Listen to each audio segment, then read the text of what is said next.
کس طرح کے اعمال سر انجام دینے چاہیے۔ رسول اکرم صلی اللہ علیہ وآلہ وسلم کی جو سنت مبارکہ ہے، ایک تو یہ ہے کہ آپ صلی اللہ علیہ وسلم جو ہے وہ رمضان المبارک کا اعتکاف فرمایا کرتے تھے، 20 دنوں کا بھی کیا، پورے مہینے کا بھی کیا، اور آخری عشرے کا تو خاص طور پہ جو 10 دن ہے اعتکاف میں، ان کا مقصد کیا ہے اعتکاف کا، بنیادی طور پہ یہ سمجھنا ضروری ہے کہ ہمارے ہاں نارملی اتنی زیادہ اویئرنیس نہیں ہوتی، گھروں کے اندر بچیاں خواتین بھی ایک کمرے کے اندر بیٹھ گئیں، یا مساجد میں بھی عام طور پہ جو محلے کی مساجد میں لوگ اعتکاف میں بیٹھتے ہیں،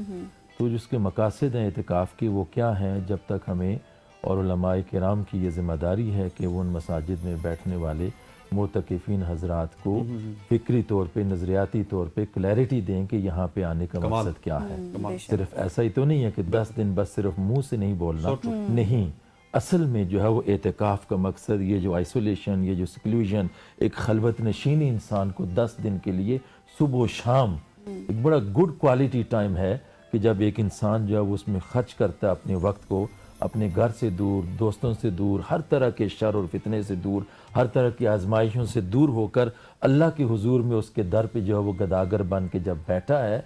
اب بیٹھ تو گیا ہے آ کے، تو اب اس کو آگے 10 دن کیسے کنزیوم کرنے ہیں، اس میں سب سے زیادہ فوکس اس کا اس چیز پہ ہونا چاہیے کہ ہر شخص کے اندر جس چیز کی روحانی طور پہ کمی ہے وہ اس کمی کو پورا کرنے کے لیے ان 10 دنوں کو اس طرح سے یوٹیلائز کرے۔ مثال کے طور پر اگر کسی شخص کا عبادت کے اندر ذوق اور شوق نہیں ہے تو وہ اس نیت سے بیٹھے کہ جو میں نے 10 دنوں کے اندر، 10 راتوں کے اندر اپنی عبادت کو پختہ بھی کرنا ہے اور ریگولیٹ بھی کرنا ہے رمضان کے بعد۔ اگر کسی کو نماز کے اندر، عبادت کے اندر کنسنٹریشن، توجہ نہیں نصیب ہوتی، اللہ کی حضوری نہیں نصیب ہوتی، تو ان 10 دنوں سے زیادہ بہترین اور کوئی دن نہیں ہے، رات ہی نہیں ہے جہاں پہ وہ سیلف ریفلیکشن کرتا ہے، بیٹھتا ہے، اس کو پورے 24 گھنٹے اس کو میسر آتے ہیں کہ وہ کسی سے کلام کرنے کے بجائے وہ اپنے سے کلام کرتا ہے، اپنے رب سے کلام کرتا ہے، اور وہاں پہ اس کا احساس ہوتا ہے کہ میری زندگی کا مقصد میں کہاں پہ بیٹھا ہوا اور میرے رب کے ساتھ میرا تعلق بندگی کس طرح کا ہونا چاہیے۔ تو اس احساس کو، اس شعور کو بیدار کرنا کہ جس کے ذریعے سے اس کے اندر اللہ کی ذات کے ساتھ جو تعلق بندگی ہے، کہ یہ احساس ہو جائے کہ میں اللہ کا بندہ ہوں اور وہ میرا مالک ہے، اور اس کے حکم کے مطابق میں نے اگلی جو رمضان کے بعد کی زندگی بھی جو ہے وہ اپنی سوشل لائف ہے، اسپرچول لائف ہے، مورل ایتھیکل لائف ہے، لوگوں کے ساتھ انٹریکشن ہے، میری زبان سے، میرے ہاتھ سے کسی فرد بشر کو کوئی تکلیف نہ ہونے پائے، یعنی اپنے جو اللہ کی مخلوق کے ساتھ ریلیشن شپ میں بیچ میں سے اپنے نفس کو ایک سائڈ پہ کر دے، اور جب اللہ کے ساتھ تعلق قائم کرنے کا وقت آئے تو اس میں سے اپنے اور رب کے تعلق کے درمیان میں سے بندوں کو ایک سائڈ پہ کر دے۔